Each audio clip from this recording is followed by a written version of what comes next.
Hey y'all, we've been in our setup for 2 months now, so we thought it was about time to give y'all a tour. So as they used to say in MTV Cribs, I forgot what they used to say, but come on. On the driver's side, we're going to start with the most important part of this whole operation is where we sleep. We went with the iCamper 3.0. When this thing's folded down, it doesn't look like much. People are always like, where do you sleep? When you pull it out, it's bigger than a king size bed in there. In fact, we have had throughout this tour, we've had people offer to let us use their homes. We've had some of the venues give us hotels and stuff like that, but we get our best sleep in that tent. I'm not kidding. Before we move over to the actual woolly bear itself, we got our shower set up over here. We went with the Julka hot tap system. So we have a tankless water heater on board and 20 gallons of fresh water.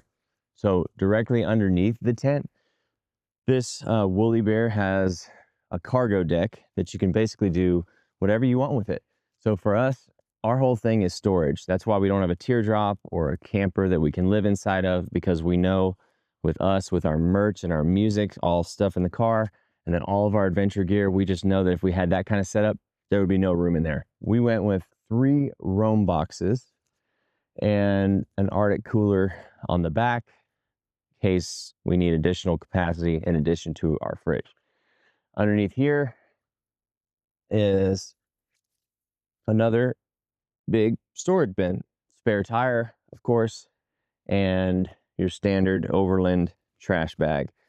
Down here we have support jacks on the front, and there's 2 support jacks in the back. We typically just end up running these front 2 because with that and wheel chocks and everything, it's really pretty steady.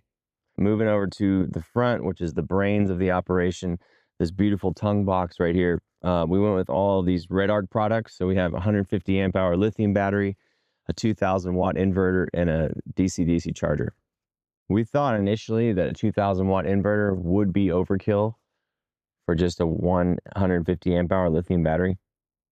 And it probably is if you're trying to run a toaster and a heater and a fan all the time. But for us, we found it super useful when we're fully charged up and in a pinch. You know, Brittany needs to use a hair dryer before the gig, or we could plug in our hot water kettle if we don't feel like using the propane. So it's been cool to just have that capacity, and we know we can always scale up if we get more lithium down the road. Go to the passenger side, the outskirts of town here.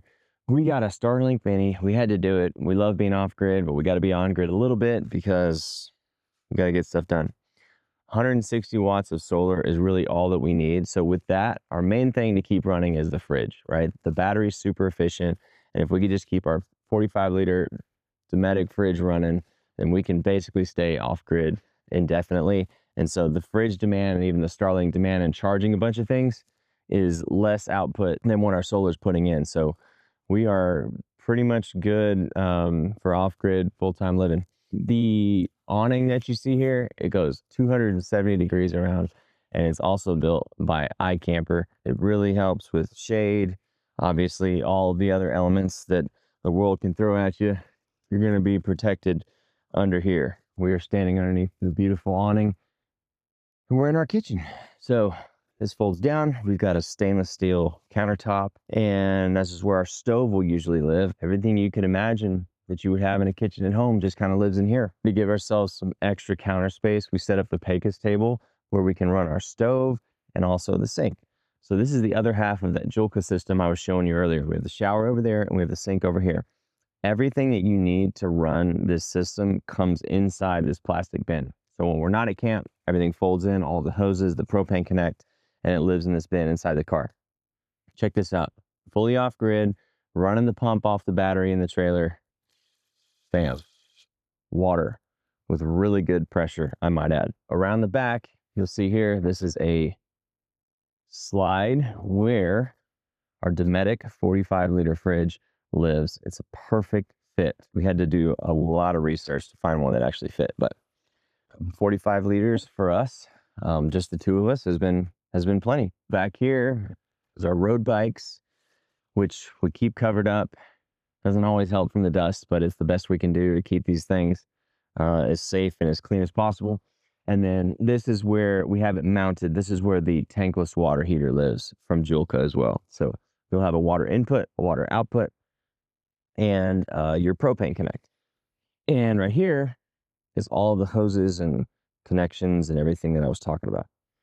That's pretty much going to do it for our tour of the Woolly Bear. We love this thing. We got it really dialed in at this point. The best part about this whole setup is that everything you see is outdoors. That's what we wanted, and that's what it's for. That's why we're out here, to enjoy the great outdoors. So let us know in the comments if you have any questions, any concerns, want us to dive into detail on anything else, and we'll be happy to do it. And remember, the only way to get there is to go.